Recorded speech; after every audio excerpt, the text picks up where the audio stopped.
right. Testing. All right, guys, what's going on?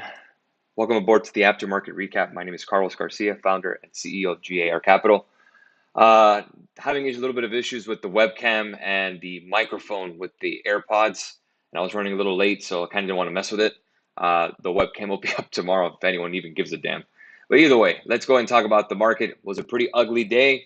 Let's put things into context here. The Dow fell 741 points, NASDAQ fell about 4.08%, S&P down 3.25%. Small caps fell 4.63%. Dollar index fell 1.26%. We talk about that a lot, 103.82. Then 10-year yields also fell 3.307. Also, the yield curve also widened. So again, you had the spreads between the 2s and the 10s, the 10s and the 30s, because bond prices went up, the yield curve actually widened a bit. We were inverted on the 10s and the 30s. We got close to inversion, or I believe we were very, very close. If not, we did on the 2s and 10s again, which we did as well in April. So the bond market's pricing a very jittery market where they don't know what to expect. The reason I think bonds were bid today or they were bought was more of a safe haven for assets now than anything else. Again, because basically everything was thrown out except for gold, silver, and crude oil, which has been pretty much the same old deal. But equities got smashed. At least bonds were bid today. So even with all this craziness that we've been seeing in terms of volatility and selling, the fact that bonds were bid, that's actually a pretty good sign in my opinion. And we'll go over a couple levels that I was looking for, like on the weekly in a second. Let me go and expand S&P futures before I start. In terms of high yield credit, fell 1.59% today. So high yield credit, again, no, not as of yet. In terms of kind of showing at least a little bit of relief, did perform better than the Nasdaq, true, but at the end of the day, we still need that to bid a little higher. Investment grade bonds. So I think that's kind of the same deal with the Treasury bonds buying that we saw today. It was more of a safe haven than it was a inflation is calming down, as we would expect. If we did see inflation calm down, we would have bond prices go up since yields would stabilize. Taking a look here at crude oil, up 1.35%. Right now, 114.62 a barrel, $3.88 for gasoline futures. Gold, 18.59 an ounce, up 2.2%. It did its job as a store of value, safe, according to today's price action anyways. Silver up 2.5%, 21.95. Bitcoin futures still holding above 20,000. Remember, we talked about that, 19,500. That's the 2017 highs. That's a level I'm looking for to possibly buy more. Ethereum, $1,000 for myself. I would say 900 for Ethereum. Closed at 1098 today. Okay, now we got that out of the way. Let me go ahead and explain the market action in total post-Fed. Really, the main issue that I can see is that everyone keeps talking about Fed credibility. I think what we have is the Fed is just winging it and kind of winging it and hoping. So we really can't use dot plots now to predict anything the Fed's going to do. First, Powell said earlier this year that 75 basis points is off the table. And then we had the rumor that we were going to get 75 basis points, and then we got 75 basis points. We went from core inflation being important to headline inflation now. Remember, the difference between core and headline is excluding gas and excluding energy and food pricing. So he's flipping on more to the headline side, which is something that the consumers do watch, of course, in a totality of an inflation reading on CPI. So if we already got 50, 75 and things don't stabilize, how far can we go? 100, 125? How much is enough? Are we front running the worst case scenario? Well, there's answers to that question. In terms of the Fed, I cannot answer that question. I don't know what they're going to do. They have another core PCE number at the end of the month. Will we have an inter-meeting rate hike, in August, because they don't meet in August. July, they skip in August, and then they go to September. So we can't really predict that. So really the big elephant in the room, in my opinion, I think the thing that I would say as a stock market investor that would keep me up at night is valuations. We talk about that a lot. Price earning ratios. What am I paying for in terms of companies? We've seen guidance being cut. Adobe, reduced their guidance. They did beat on the top and bottom line. Adobe's a great company, but expensive here. Let me go and take a look at the PE ratios on Adobe today. Adobe is down after hours. And then let me go here, groups. Let's go to maps. All right, let's go to the PE ratios. We'll go to forward PE. And Adobe's still trading at a 23. Now, again, I do like Adobe, but I like Microsoft a lot more cash, and again, other revenue streams than Adobe.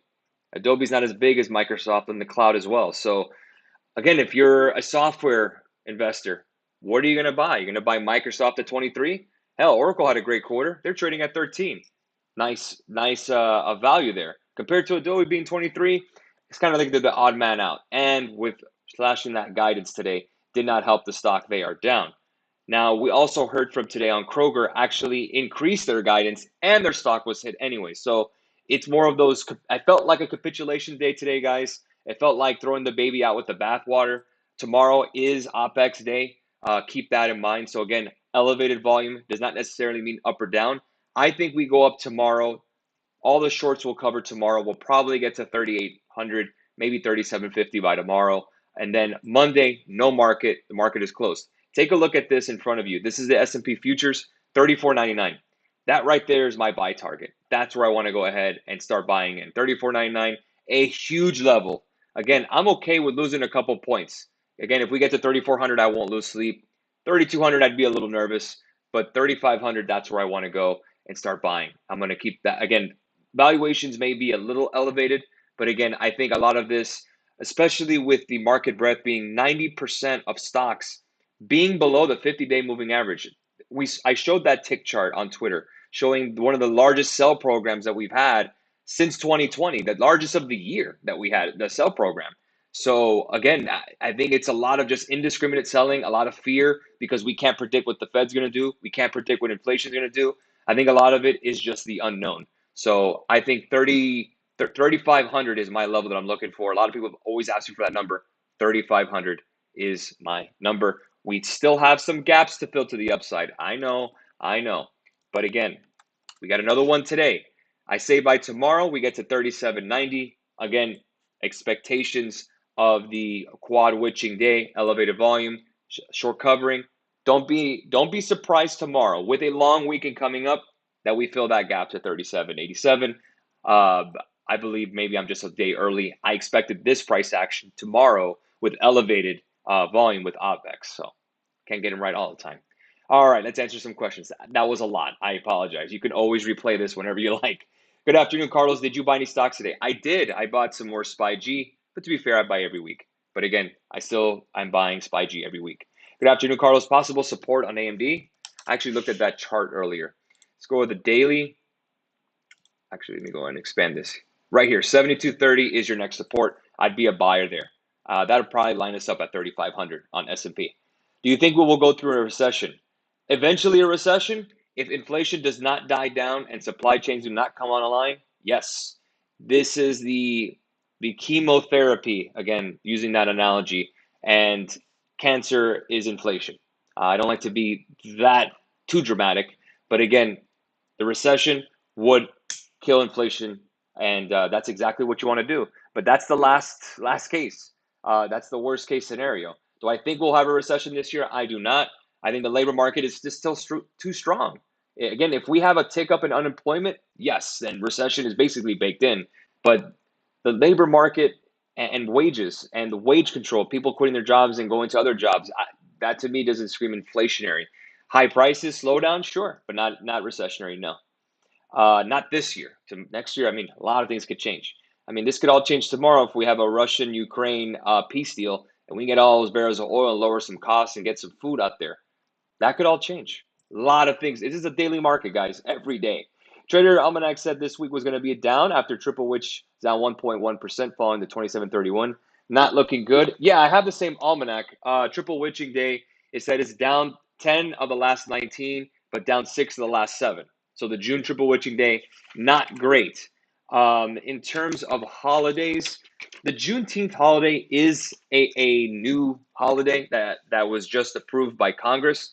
If I can go by the last time we had a holiday, I want to say it was May. We had it in May 30th. May 30th. Again, that's the last time we had a long weekend. We sold off after, but pre, we soared pretty high. So hey, again, that's on AMD. But again, I don't like to say, hey, what's happened before will happen again. No, because that's not the best way to go by things. But at the end of the day, hey, it looks like to me, it just looks like all the selling was done ahead of time. And then again, do shorts cover? That's I'm not saying that stocks getting more attractive tomorrow. I just think the shorts are just going to cover. And then again, we're going to get a short squeeze. My prediction, but we'll see what happens. But I think, uh, well, let me see the actual gap that we have. There's a gap on the ES at 3,800, 3,900, excuse me. I don't think we get there. But right here to 3787, 120 points away from where we are. Yeah, I've seen it before. That would basically get us back to 3%.